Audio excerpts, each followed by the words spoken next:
नमस्कार दोस्तों, इस वीडियो में हम लोग अपने PYQ सीरीज का दूसरा पार्ट करेंगे।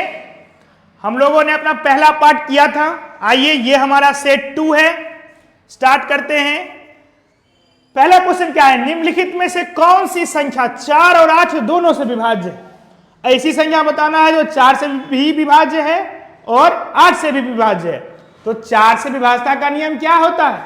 4 से विभाज्यता का नियम होता है इकाई का 2 अंक, लास्ट का 2 अंक 4 से कटे, और 8 से विभाज्यता का नियम क्या है? लास्ट का 3 अंक 8 से कटना चाहिए। तो बाय ऑप्शन यहां पे चलेंगे।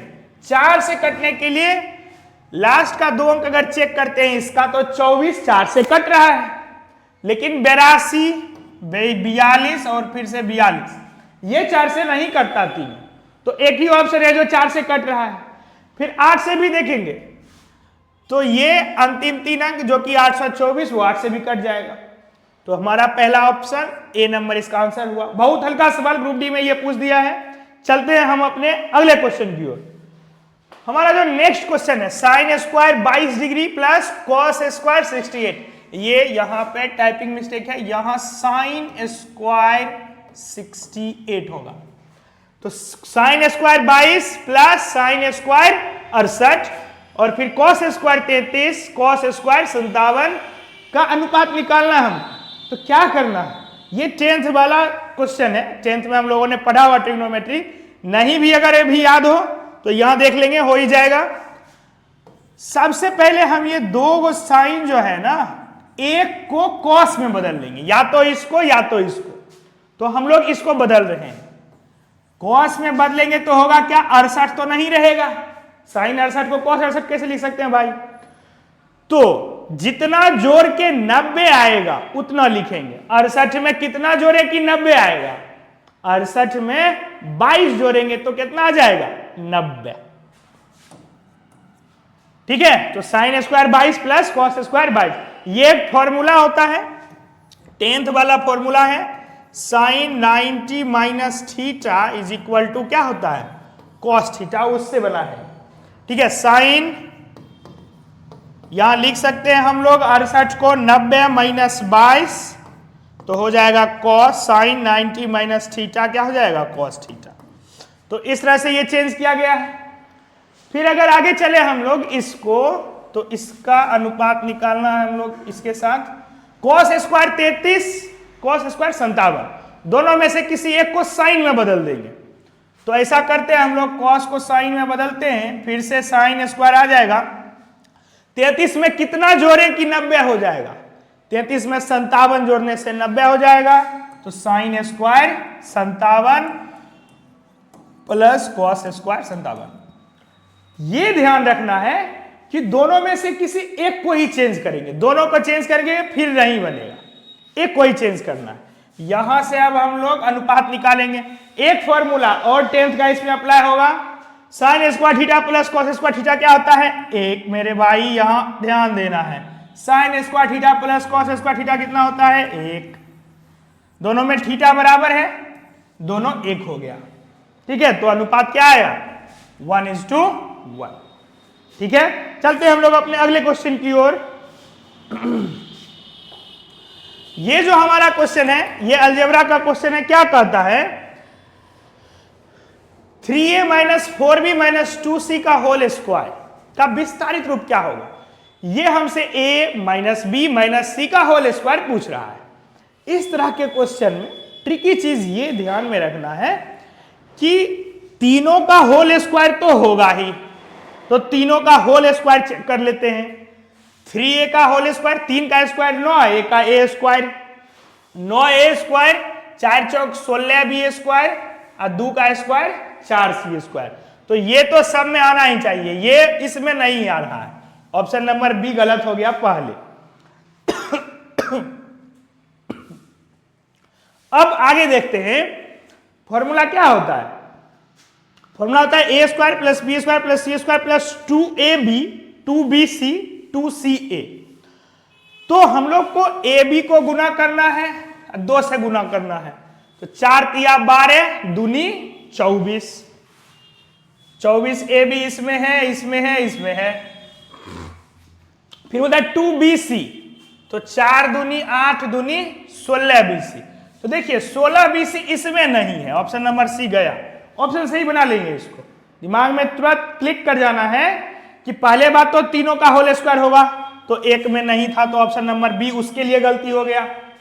उसके बाद आगे ध्यान देना होगा कि 2AB होना चाहिए, 2BC होना चाहिए, 2CA होना चाहिए, प्लस माइनस बाद में देख लेंगे, ठीक है। तो यहां से ऑप्शन नंबर सी ऐसे ही गलती हो गया, 2BC होना चाहिए था, जो कि यहां पे 2BC नहीं है। 2BC करेंगे 4 दूनी 8, 8 दूनी 16, तो ऑप्शन नंबर बी गलत। अब ए और सी में आ जाते हैं। ए और सी में यहां से ये थोड़ा सा गलत लिखा हुआ है, मिस्टेक है, ये माइनस होगा यहां पर। हाँ, तो ध्यान ये देना होगा कि अब इसमें भी 6AC 2AC 2AC है, तो ऑप्शन नंबर डी ही सही हो गया। यहां पर 2 3 दूनी 6 दूनी 12, यहां 6 ही है और यहां 12। प्लस माइनस का इसमें किए बिना ही आंसर आ गया। प्लस माइनस में ध्यान ये देना होता है कि जो दोनों, देखिए बी इसमें माइनस है, सी भी माइनस है, तो BC जहां होगा वो प्लस होगा, माइनस माइनस प्लस, ठीक है। और ए बी जहां होगा वहां माइनस, क्योंकि एक ही माइनस है, प्लस माइनस माइनस होता है, ठीक। और जहां AC होगा वहां भी माइनस आएगा, प्लस माइनस माइनस, तो ऑप्शन नंबर डी सही है। आगे चलते हैं हम लोग अपने अगले क्वेश्चन की ओर। क्या है क्वेश्चन? 5 पुरुष और 6 महिलाएं एक कार्य को 6 दिन में पूरा कर सकते हैं। 5 पुरुष और 6 महिलाएं अगर काम को कितना दिन तक करती है? 6 दिन तक करती है तो काम पूरा हो जाता है। फिर इसी काम को बोला है जबकि 3 पुरुष और 5 महिलाएं, इसी काम को किया जाएगा तो अब इसमें बराबर दे देंगे। 3 पुरुष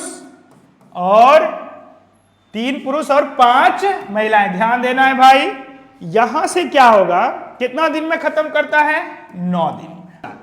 क्वेश्चन है 0.424 रेकनिंग को P/Q के रूप में व्यक्त करना है, ठीक है। तो इसको भिन्न में बदलने के लिए क्या करना होता है कि जितना अंक पर रेकरिंग रहेगा उतना 9 देंगे। ध्यान देना इधर, जितना अंक पर रेकरिंग रहेगा नीचे में उतना 9 देंगे, नीचे में। ऊपर में वही लिख देंगे, ऊपर में जो डिजिट है उसको लिख दिए, 0 पॉइंट करके रहेगा तब।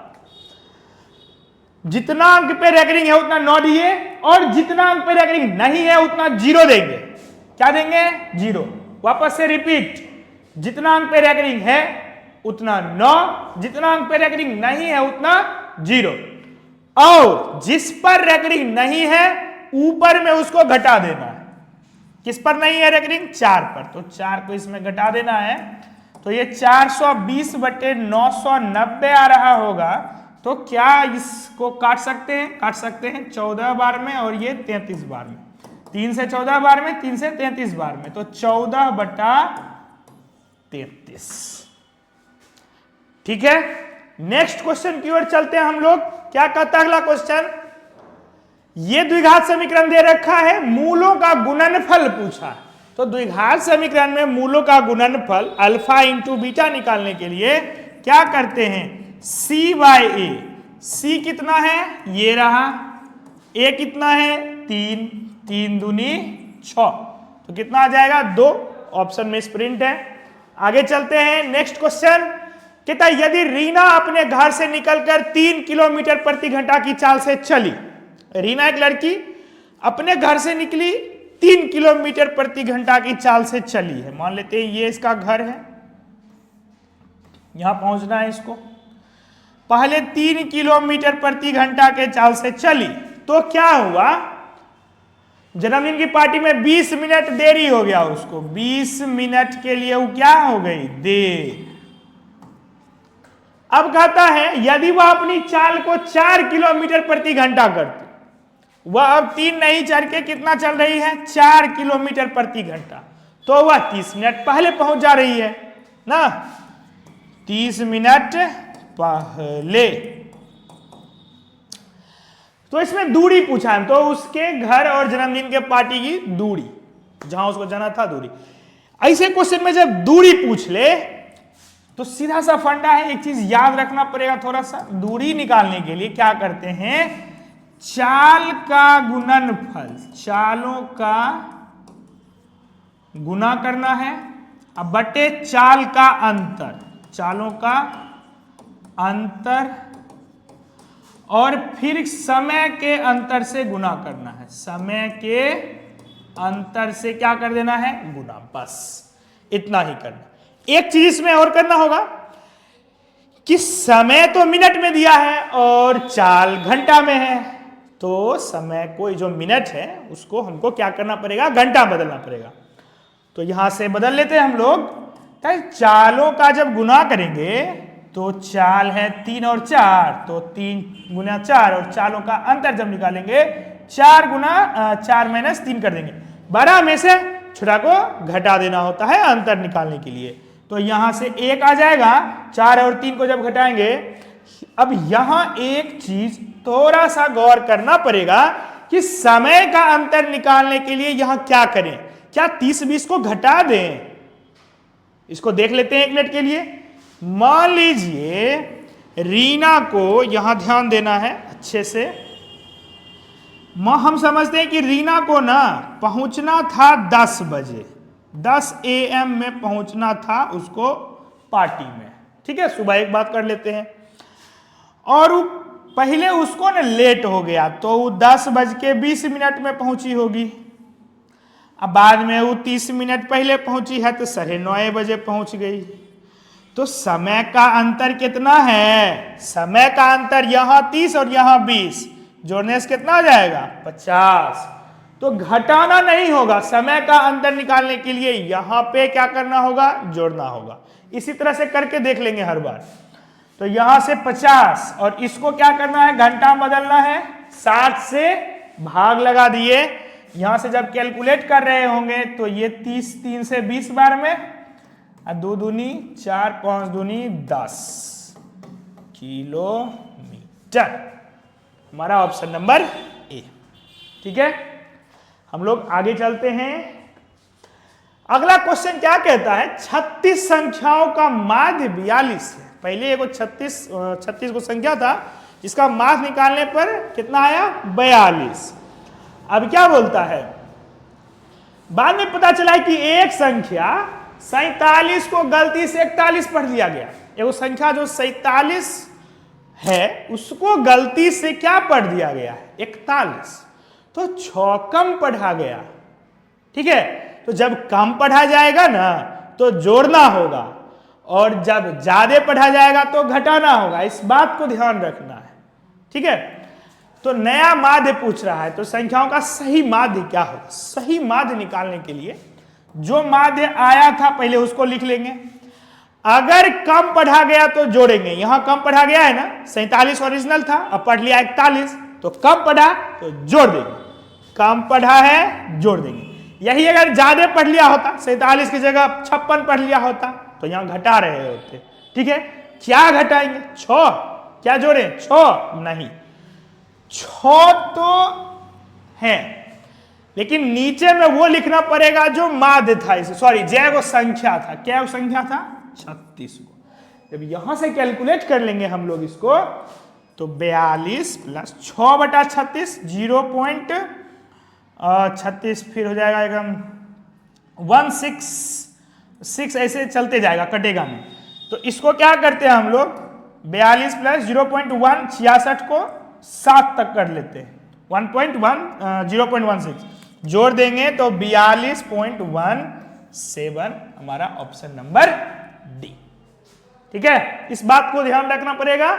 माध्य है, कम पढ़े तो जोड़े, ज्यादा पढ़े तो घटाए। क्या जोड़ेंगे क्या घटाएंगे, तो जितना कम पढ़े या ज्यादा पढ़े उसको ऊपर, और जितना संख्या था उसको नीचे, ठीक है।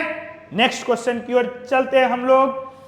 अगला क्वेश्चन सरल करने के लिए, तो 3 का स्क्वायर 9, 9 का क्यूब कितना 729, 2 का 8, 2 का क्यूब 8, 8 ही 64। तो दोनों जोड़ने से 793। ये सब बहुत हल्का क्वेश्चन ग्रुप डी में पूछा हुआ है।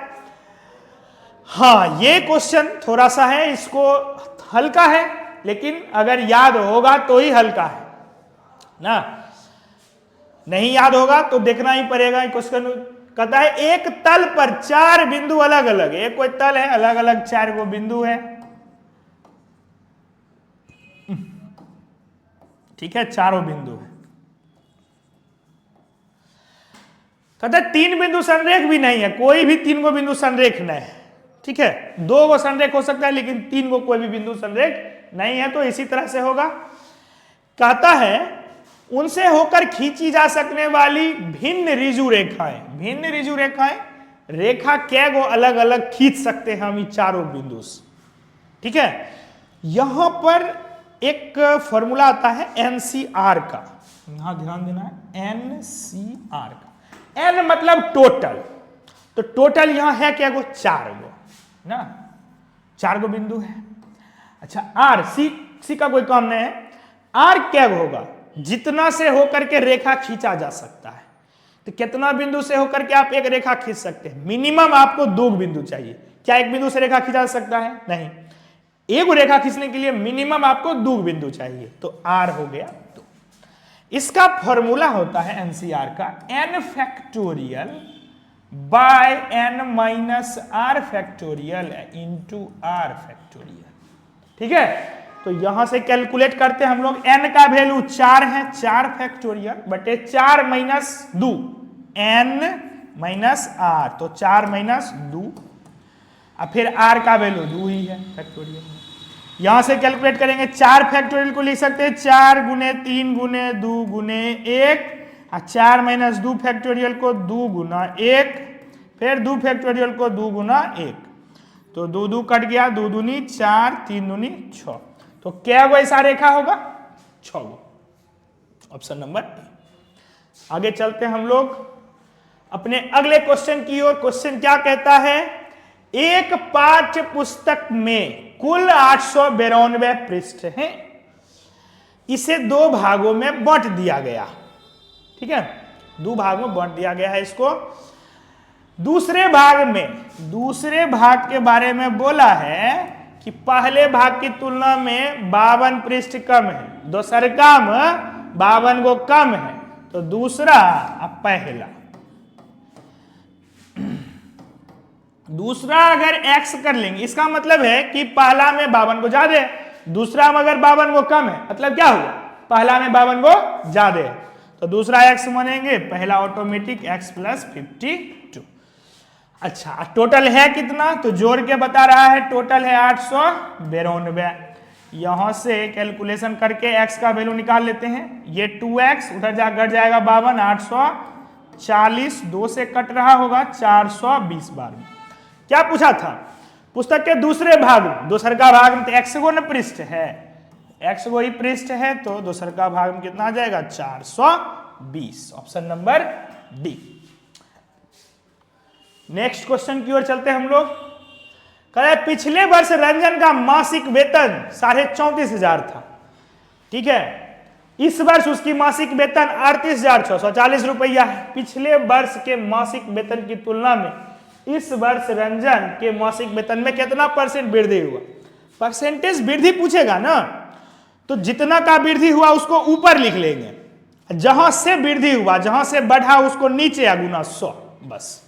कितना का वृद्धि हुआ है वो निकालने के लिए क्या करेंगे, 38,640 में 34,500 क्या कर रहे होंगे, घटा दे रहे होंगे, और कहां से वृद्धि हुआ था, यहीं से ना, तो 34,500 गुना 100।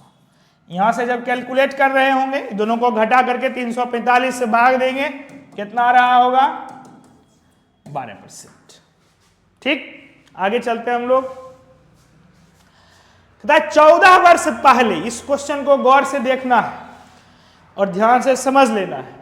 14 वर्ष पहले एक पिता की आयु उसके पुत्र की आयु की 3 गुनी थी। 14 साल पहले ना, पिता मान लेते हैं इधर, आई पुत्र है, पुत्र का आयु 1 माने, पिता की आयु 3, ठीक है। तो यहां से ये हो गया 14 साल पहले का बात। 14 साल पहले। वर्तमान में क्या बोला है? वर्तमान में बोला है पिता की आयु उसके पुत्र की आयु की दुगुनी है। इस बार पुत्र की आयु 1 नहीं मानेंगे, 1 तो मान ही चुके हैं, तो 2 मान लेते हैं। तब पिता कितना हो जाएंगे? 4। अभी पुत्र की 2 है, पिता की 4 है। 14 साल पहले पुत्र की 1 और पिता की 3। तो वर्तमान आयु पिता और पुत्र की वर्तमान आयु का योग, ये दोनों का योग पूछा है। ठीक है, यहां से यूनिट का वैल्यू निकाल लेते हैं। ये दोनों का गैप है 1। अब वर्ष में कितना का गैप था? 14 का। 14 वर्ष बाद 1 न बाद, तो 1 का वैल्यू 14। दोनों को जोड़ के कितना आएगा? 6। 6 गुने 14। 1 का वैल्यू 6, तो 6 का वैल्यू 6 गुने 14 कितना आ जाएगा? 84। Option number b. Next question की ओर चलते हैं हम लोग। क्या कहता है? साधारण ब्याज पर एक निश्चित धनराशि 2 वर्ष में 1250 रुपया। मान लेते हैं पहले एगो कोई धनराशि पी था, 2 साल में बढ़ के कितना हो गया है? 1250। और 5 साल में कितना हो गया? 5 साल में 2000 हो गया। क्या पूछता है हमसे? तो वार्षिक ब्याज की दर ज्ञात करें। तो दर ज्ञात करने के लिए एक सीधा फॉर्मूला रखेंगे दिमाग में। दर के लिए 1 साल का SI मतलब 1 साल का ब्याज अब बटा मूलधन। 1 साल का ब्याज बटा मूलधन गुना 100। तो सबसे पहले 1 साल के ब्याज चाहिए होगा, ठीक है, फिर मूलधन, उसके बाद कैलकुलेशन कर लेंगे। यहां से ये निकाल सकते हैं हम लोग। 2 साल में 1250, 5 साल में 2000, तो 3 साल में कितना बढ़ा? यहां से कितना साल का गैप है? 3 साल का। कितना बढ़ा है? 3 साल में ब्याज हुआ गया है 750। 3 साल में कितना ब्याज बढ़ा? 750। 3 साल का अगर ब्याज 750 है तो 1 साल का कितना आ रहा होगा? 1 साल का आ रहा होगा 250। 1 साल की ब्याज 250 आ गया। अब क्या चाहिए? मूलधन। तो 2 साल के बाद में 1250 हुआ था, तो 2 साल पहले, तो 2 साल में कितने ब्याज लगा होगा? 1 साल में ब्याज 250 लग रहा है, तो 2 साल में 250 दूनी कितना लगेगा? 500। तो 500 ब्याज दिए होंगे तब 1250 हुआ। 1250 500 माइनस कर लेते हैं इसमें, तो कितना आ जाएगा? 750। तो मूलधन कितना रहा होगा? 750।